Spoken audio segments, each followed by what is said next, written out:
kaya lumalaban tayong nakangiti. This is the first time I will hear this. Walang magulang na gustong hindi ibigay yung magagandang schools, right? I think I'm gonna take a leave of absence. I'm gonna chase my dream. I want to be an Olympian.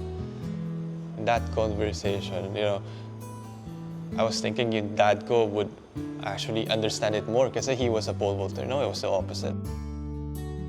Pag sinasabihan nila, you raise a good son. Konti na lang nakapag-uwi na sana ang Filipino pole vaulter na si Jeanette Obiena ng medalya sa nakaraang Paris Olympics. Pero para kay EJ, tuloy pa rin ang laban. How do you deal with that? Is it really a loss? And what's the process there? What process did you go through being fourth and then? It is a loss. It is a loss. In sports, there's only 3 medals. There's only 1 winner, and then the second one lost to one guy, and the third lost to 2 guys.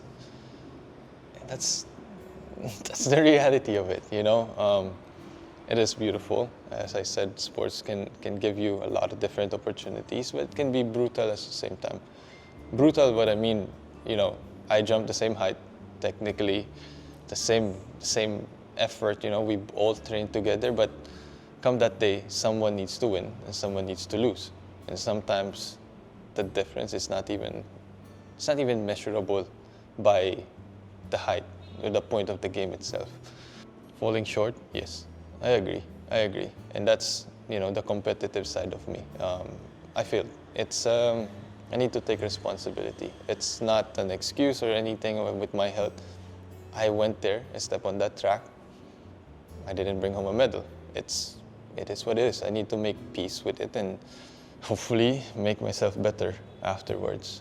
But if there's gonna be a positive thing to take away from that, I think it's the attention that it provided the whole country to that sport. And now, hopefully, millions of kids want to try pole vault. And with that, I think the next generation of pole vaulting would be in better place. Saan nga ba nanggaling ang tapang ni EJ? Alam nyo ba na batang Tondo ang ating Olympian?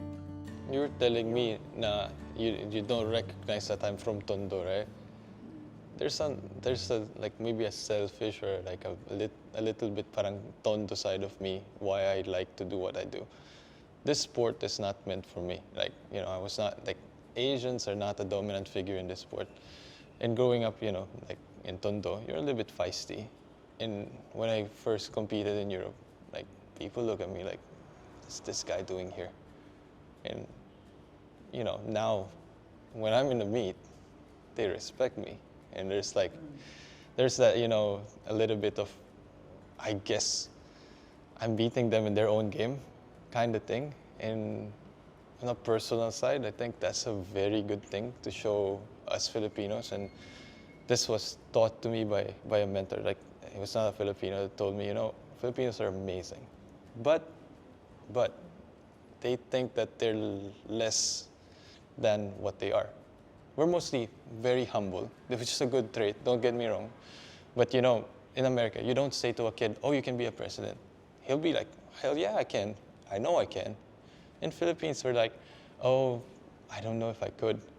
And having that as a hurdle, I think Ate Heidelin was, that effect, you can't replicate that. I think that's the point where you've seen it. We waited 97 years for the first gold.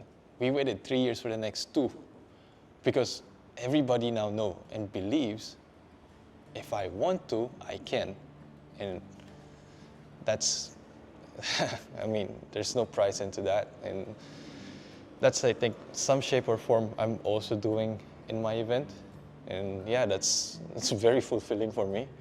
And I guess that's, the Tondo side of me, yung medyo siga ka kasi you get that rewarded feeling na, hey, I'm not here, I'm not supposed to be beating these guys, but I am. And I'd love to show it to the whole country. I'd love to see and hope in some way, I get to impact and make them believe in themselves. And be competitive, dream big. Like I keep saying this, dream big because it might just happen. Kung ano man ang meron si EJ ngayon, ay dahil sa kanyang mga magulang na kapwa-atleta. Pa ay track? Yes po, Pole pole vaulter vaulter din. din po. Pero kayo ay hurdle daw. Yes po, hurdles. Yes po. Doon kayo nagkakilala sa... Sa track and field. Tinuloy niyo pa rin yung sports kahit na may pamilya na kayo. Yes, until my last is the Singapore Masters where I competed for still the hurdle event. Pero I stopped after that because I feel something at my... so from there, doon ako nag-start mag-lilo. Ilang taon yun? That is for 50... How old were 40, you? 49, 48. Kaya pa palang mag-compete na. Yeah, because masters po kasi starts 35 up until 100. May pera ba sa sports? Gaano kahirap para sa isang atleta naman? But when nagsimula kasi naman for track and field, it's not about the money, it's about the scholarship. And I think that's a really good program here in Philippines. Not all countries have that, you know. It's not all countries that you can use your athletic abilities to pursue education. It's not a lot of countries, yeah. Is there money into it when I started? It was not about money, it was really getting into a good school. Kasi, yeah, so, I mean, I'm proud of it. You know, it's not to put anything on my parents, but I'm proud that, you know, from high school, from college, I was on a scholarship because of competing for the school and doing all of this, and I'm proud of that, you know. Nung nag-aaral sila, walang magulang na gustong hindi ibigay yung magagandang schools, right? Kung hindi man namin kaya, hahanap ng paraan. Yun. And they did. Yes. They did. Yun. Through sports. Through sports. Yun lang yung nakikita namin kasing way para ma-guide sila sa mapupuntahan nila. Dahil nakikita namin na mas maganda yung magiging future if you're graduate of these big schools. And iipon, tatrabaho, pero hindi namin alam kung kakayanin, right? Pero kung meron siyang scholarship, at least nandun sila, may way kaming maggawa pa ng true ng trabaho, masustentuhan at matustusan kung ano man yung mapipili nila. Ang totoo, kontra ang tatay ni EJ na maging Olympian ang anak. The hardest conversation I had with my parents was in 2017. Like it was more of a screaming match, I guess. I had an accident sa ultra po, so I torn my ACL. So this is why I have this scar. So I torn my ACL. I have a contract with UST. I have a 5-year scholarship, even if I end up, you know, busting my knee po, which is a good security.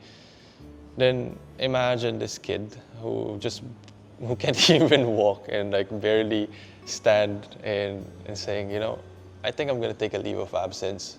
I'm gonna chase my dream. I want to be an Olympian. In that conversation, you know, I was thinking your dad would actually understand it more because he was a pole vaulter. No, it was the opposite. My dad was the one who was like, I mean, are you stupid? Like, you just got an injury. You don't know if you're gonna get back from that. You know, I was like, why are you like, sinasayang mo yung, you're wasting your future, and like it was a hard conversation. So I said it was different. My mom naman, it was more like, okay, we'll see what we can do. And I knew, I was like, don't worry. I remember I was like, if I don't make Tokyo, it's like that's like my guarantee for my parents naman. So I was like, I need to still, you know, ground myself in reality. If I can't, I can't. If your body can't anymore, like, I'll face, you know, like, okay, I'll go back to school. So that conversation was very difficult because I knew that they cared, you know, like I'm very lucky that, you know, that I'm surrounded by people who cares for me more than just me being a guy who can jump over bars, you know, like they care for me as an individual. And I know that I'll hear, you know, the things that I need to hear, not the things that I want to hear. And yeah, that's why I'm very, very lucky po. Very lucky and blessed. Parang di ka nahihirapan. Mahirap ba? Well, You make it look so easy. You should see me throw up in the track and like really drag myself to training. If you have time, you should. I should see this. It's disgusting sometimes. Paano yung maging nanay ka at alam mo yung anak mo pwedeng masaktan at nasaktan na many times, ilang beses ka nang na-injure? Marami po. Pwede niyo ipaliwanag sa akin, paano kinakaya ng magulang na nakikitang nasasaktan yung anak niya? Well, nung This bata first time I will hear this. Nung bata kasi siya, talaga na protective tayo bilang That is why, nung malayo, laging tawag, kamusta, kamusta. Diba? Pero, nakita ko kasi yung sa kanya eh. Siya kasi yung taong ayaw niya na may what if. So, kung ito hindi ko tinahak, ito lang ang tatake, ano mangyayari? So, ang pinaka pwede lang namin gawin bilang magulang is to support. And of course, to pray. Na sa laro, okay siya. Kaya, makulit man siguro ako sa kakatanong, kamusta ka na? Ano yung nangyari? Ganyan, diba? It's just being part of nanay. At gusto ko marinig mula sa kanya. Ayoko galing sa ibang tao kasi hindi ko alam kung ano talaga yung totoo. Kung siya yung mismong magsasabi, alam mo. So, yun lang yung gusto ko malaman. Maybe minsan, alam ko, irritated na siya sa akin eh. Kasi, araw, umaga, pag walang sagot, hapon, text ulit ako. Kamusta, kamusta? Wala pa rin. Kinabukasan, uulit. Minsan nga, ang gagawin ko pa, tatanungin ko, Shobe, ikaw nga mag-text. Kasi hindi sumasagot eh. Maybe, alam ko naman na busy siya. Gusto ko lang mapanatag ka bilang magulang. Gusto ko lang marinig. Yun lang yun. Pero, I get used to it. Sa totoo lang, every time na tumatalon yan,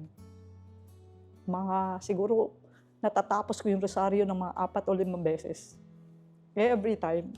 Kasi, gusto kong safe siya. At wala siyang mararamdaman kasi, dadali niya yan after eh. Life of an athlete is just part of his life. There is still life after an athlete. Yun po yung concern din namin bilang magulang. If I decide to continue until LA, I need to stay in Europe probably for the next 4 years. And in all honesty, like as I said, my parents are growing old. I see them less and less, and it's not the most ideal thing in the world.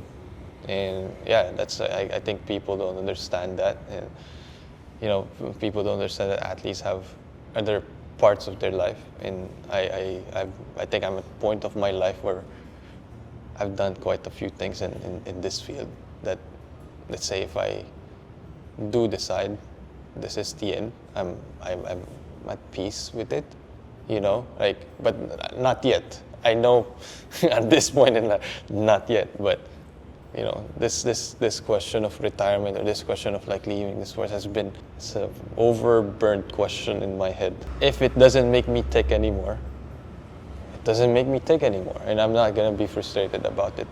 I think. Who knows? Who knows? At least there's no what if, right? Yes. What's your goal? What's your vision? Why do you do what you do? To give opportunity, because this sport has given me so much. I've traveled the world. I'm talking to you. I'm doing all of this. I'm meeting people that I never thought I would meet. I'm understanding how the world works a little bit more, and I know, these were not even a possibility. Like, if you tell me as a kid, I'll be living in Europe for 10 years, competing the best of the best. Like, that was not even part of the, even in my biggest, wildest dream. Yeah, it was not part of it. So I hope, what happened to me is a rare thing, and hopefully it wouldn't be a rare thing anymore. And I hope I'll be able to, give that opportunity on a wider scale by, letting kids who want to try pole vaulting try it. There's a really good program, NCAA, UAAP. You can get in and get a scholarship. So kids in province, could try, but how can you pole vault if you don't have the equipment? Right now, the biggest challenge for me. And I guess yun yung pinaka-importante about all these wins eh. People are parang you were getting the attention that the sports community needs because of all these achievements, no? Na parang kaya pala nating manalo. Yep. Kaya rin, until now, si Papa niya kasi nagtuturo pa rin. The sport is not very accessible para sa kanila kasi kailangan mo mga equipments. So, ang ano lang namin to give back, gusto lang niya magturo at makapagpatapos pa ng mga atleta. na magiging mas maganda yung kinabukasan. So may mga athlete kaming dati na napariwara, pero kinuha para mag-atleta, na nakatapos. Now, yung may Coast Guard na kami, may nasa DPWH, nag-work, meron ding graduates na of yung field na yan. So, ang ano lang namin is makatulong sa kanila through this sport, makita ko anong pwedeng maging future nila, and from there, gaganda yung buhay. What interests me, like almost every field, I guess, is quite interesting. Yeah, so yesterday I was talking to my people and my lawyers and stuff, like having some fun talk, and they're talking about, you know, law school and how difficult it was. And when I had that issue back in 2022, I needed to know the consequences and understand the law a little bit more. You know, I was like, I didn't know what these words are. It's like, what is this? Cajoled, conversation, and like, I was like, what are these? I didn't know, so I needed to listen, and the way lawyers talk and the way they, made me see, you know, how law works. Is quite an interesting thing. It's quite a beautiful field to be, I guess. And yeah, with my passion right now, with the things that I want to do, you know, I want to hopefully make Philippine sports a little bit more, lack of better. Let's just put it like that. I know that, you know, there's a lot of legal stuff that needs to be done. Kapalit ng karangalan para sa Pilipinas ang malaking sakripisyo, hindi lang ng mga Olympian gaya ni EJ, kundi pati na rin ng kanilang pamilya. And I'm very, very proud always and thankful. Lalo pag naririnig mo, siguro mother din kayo. Pag sinasabihan kayo, you've raised a good son. Iba yung tanggap ko.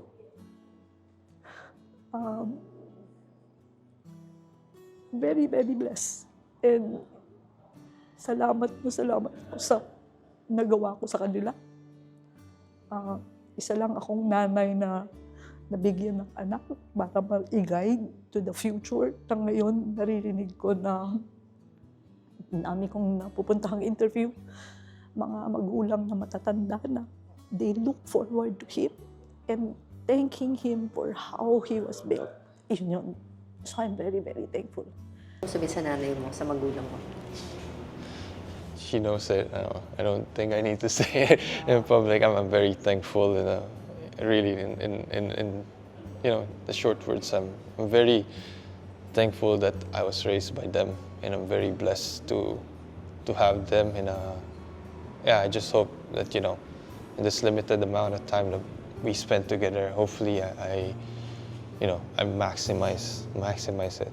Yeah, and yeah, yeah. That's pretty much it, yeah. Gusto mo sabihin sa anak mo? Well, just be happy. Andito lang kami. And kung saan man siya dadalihin ng gusto niya, andito lang kami. Kailangan lang namin is stay healthy and happiness. That's what we want from him. Kasi marami na rin siyang sinacrifice. So, yun lang yung namin. Basta, andito kami kung saan man siya pupunta. That is why we always tag along with him. At yan ang other side ni Jeanette at EJ Obiena. At kagaya ng palagi nating sinasabi, Pilipino tayo, kaya lumalaban tayong nakangiti. Be happy!